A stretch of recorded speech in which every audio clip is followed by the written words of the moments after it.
Daniel भविष्यवक्ता की पुस्तक अध्याय 6।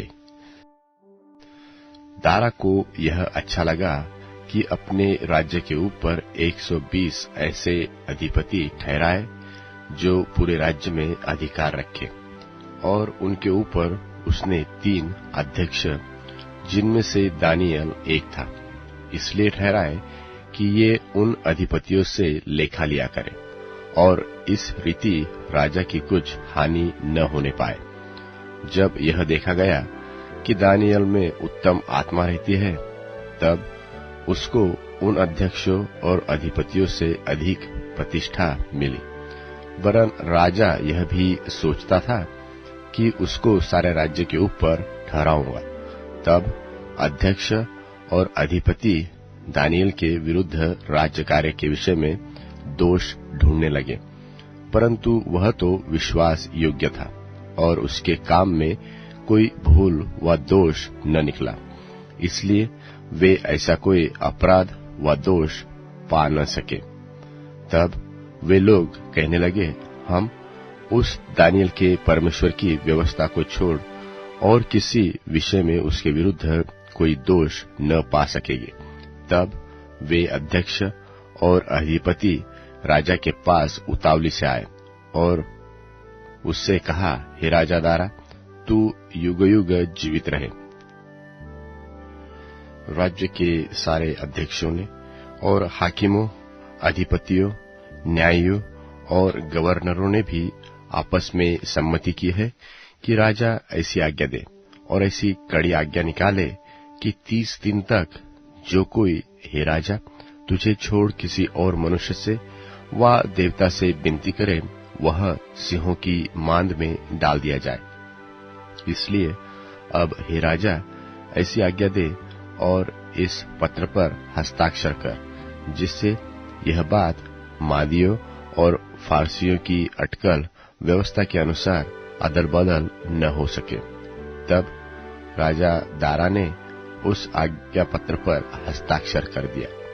जब दानियल को मालूम हुआ कि उस पत्र पर हस्ताक्षर किया गया है, तब वह अपने घर में गया, जिसकी उपरोटी कठोरी की खिड़कियां यरूशलेम के सामने खुली रहती थी, और अपनी रीति के अनुसार जैसा वह दिन में 3 बार अपने परमेश्वर के सामने घुटने टेक कर प्रार्थना और धन्यवाद करता था, वैसा ही तब भी करता रहा।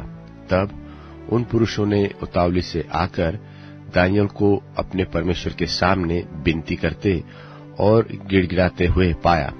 सो वे राजा के पास जाकर उसकी आज्ञा पत्र के विषय में उससे कहने लगे कि हे राजा, क्या तूने ऐसी आज्ञा पत्र पर हस्ताक्षर नहीं किया कि 30 दिन तक जो कोई मुझे छोड़ किसी मनुष्य व देवता से विनती करेगा, तो वह सिंहों की मांद में डाल दिया जाएगा? राजा ने उत्तर दिया, हाँ, मादियों और फारसियों की अटकल व्यवस्था के अनुसार यह बात स्थिर है। तब उन्होंने राजा से कहा, यहूदी बंधुओं में से जो दानियल है, उसने, हे राजा, न तो तेरी ओर कुछ ध्यान दिया और न तेरे हस्ताक्षर किए हुए आज्ञा पत्र की ओर। वह दिन में 3 बार विनती किया करता है। यह वचन सुनकर राजा बहुत उदास हो गया और दानियल के बचाव के उपाय सोचने लगा, और सूर्य के अस्त होने तक उसके बचाने का यत्न करता रहा।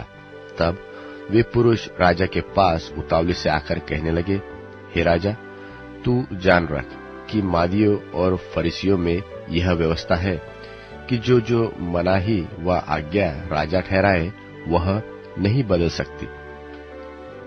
तब राजा ने आज्ञा दी और दानियल लाकर सिंहों की मांद में डाल दिया गया। उस समय राजा ने दानियल से कहा, तेरा परमेश्वर जिसकी तू नित्य उपासना करता है, वही तुझे बचाएगा।